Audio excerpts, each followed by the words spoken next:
Do you like shotguns? Well, first I've got to welcome you to Tag Back, the show where every week I take a look at another blaster from the past to see what it can offer us today in the present. And yes, shotguns. Those beloved firearms that shoot lots of little pellets at very high speeds in a wide area of effect, making them probably the coolest of all firearms. Why shoot a bunch of bullets when you can shoot once that fires a lot of bullets? That's the pinnacle of shotgunness, and Nerf hasn't been a complete stranger to them. They had the Lightning Blitz, the Split Fire, and the Barrel Break. And in the grand scheme of things, shotgun blasters make a lot of sense. Normally, you only need one dart to tag somebody out, and the easiest way of doing that is firing lots of darts really fast. And there's pretty much no better way to fire lots of darts really fast when you fire multiple darts in one trigger pull.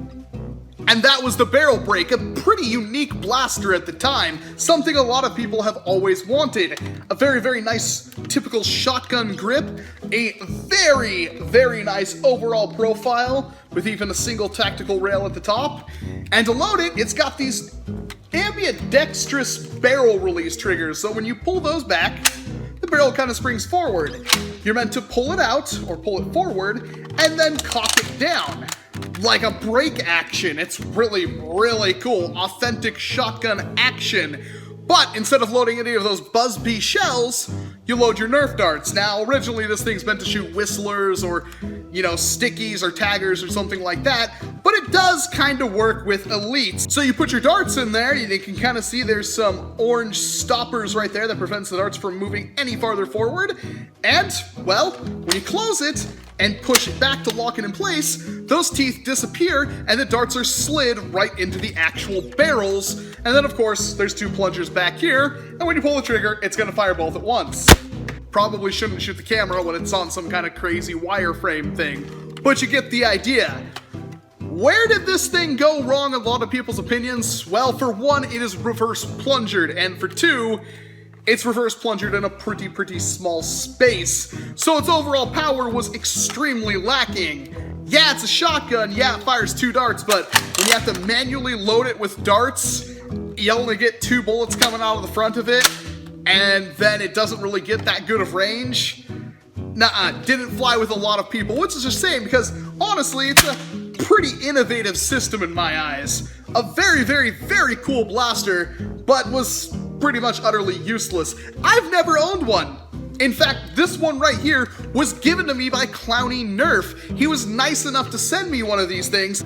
Okay, maybe a little demonstration is in order. Think of this as a direct plunger system. You've got a plunger rod with a plunger head, you got a plunger tube, there's a spring located into the plunger tube, and there's going to be a piece of something that's going to prevent you from pulling the spring out, but allow the plunger rod to slip through. That way, when it gets pulled back, the spring compresses, and normally there's going to be a notch cut in the plunger rod that connects to a catch. So when you pull it back, it's going to slide over that catch and lock it in place, keeping that spring tensioned back, and then all of this space empty, and then up here would be where your dart would go.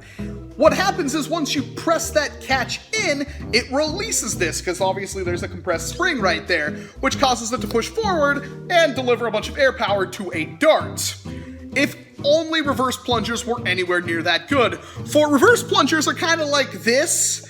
Imagine you had two plunger tubes, and you pulled one plunger tube back, and this was on a spring, and then you released the catch, and you had a tube, so all the air is going to compress at this point, sliding into another tube, which is going to go like that. So the air freaking pressure is going to start all the way back here and move all the way. It's not good at all. It is very inefficient, and that is the crux of the Barrel Break. Not only is it kind of a gimmicky system to reload, put back together, you can't do anything cool with it either. You can't flip it up like that, lock it in place and fire, but the air delivery was so terrible, you didn't really get any good ranges out of it. A big shame in what is otherwise a pretty cool blaster. So what are some of the positives about the design on the Barrel Break? Well, besides it looking absolutely awesome, the actual design is pretty well engineered.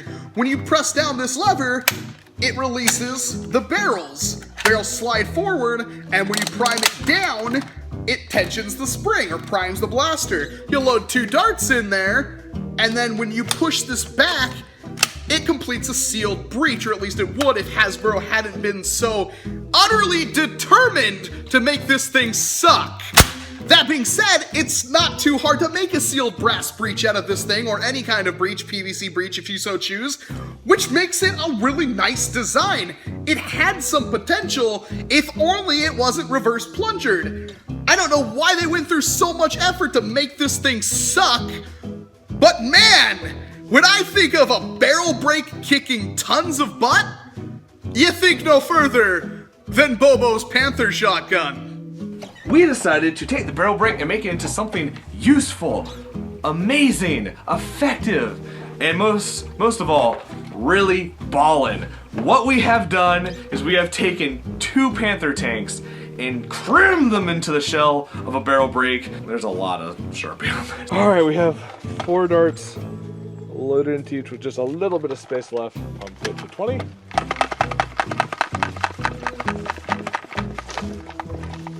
I'm gonna squat down again, even lower this time. And here we go. This isn't about range, it's just about how ridiculous this is here. So here we go.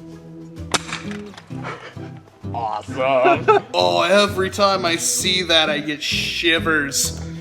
That was probably the first video of Bobo's I ever saw, and it was amazing. The Panther shotgun has been something I've wanted to have for so very, very long. And of course, I have this. I've got 4 of these. I think it's time we try our hands at making the remade Panther shotgun. In a future video anyway. I'm not going to get to it in this one. That would be insanity. Because from what Bobo told me, he had to make a pact with Nom to never, ever, ever make another one of those ever again. Because not only was it massively awesome, but it required so much effort it gave them both nightmares. Not gonna stop me though, I really want one of those things. So let me know what you think about the barrel break down in the comment boxes below. And if you really do like the thing, the like button is there for you as well. Or if you're glad they never remade this thing in the Elite line for some stupid reason, Hasbro, the dislike button is there for you as well. Yeah, I know we got the freaking stupid Ruffle McCut, which is cool, but it's not nearly as cool as this thing. At all. Sorry, rough cut way better, I know, but it's not nearly as cool looking. But of course, dislike button, like button, do all that kind of stuff. If you want to see 2 more things that I've talked about in Tag Back, you can of course click right here or here. If you're on mobile, the card's gonna be there for you, don't worry. And if you want to keep up to date with more Tag Back, the easiest way to do that is to hit the subscribe button.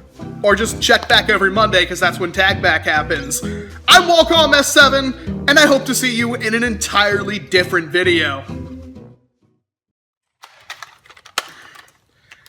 I love the barrel break. It's so bad.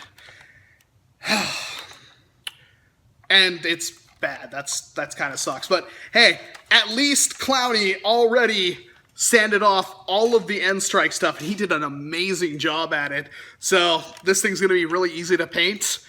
And I'm not quite sure how I'm gonna go about this whole Panther thing. Bobo originally replaced this entire thing with just a pull-out PVC breach that he loaded darts into. I'm not doing that, screw that. I want to keep this function right here. So my PVC barrels are gonna be in here, and I'm just gonna have a bunch of stuff in there with some couplers back here they lock into.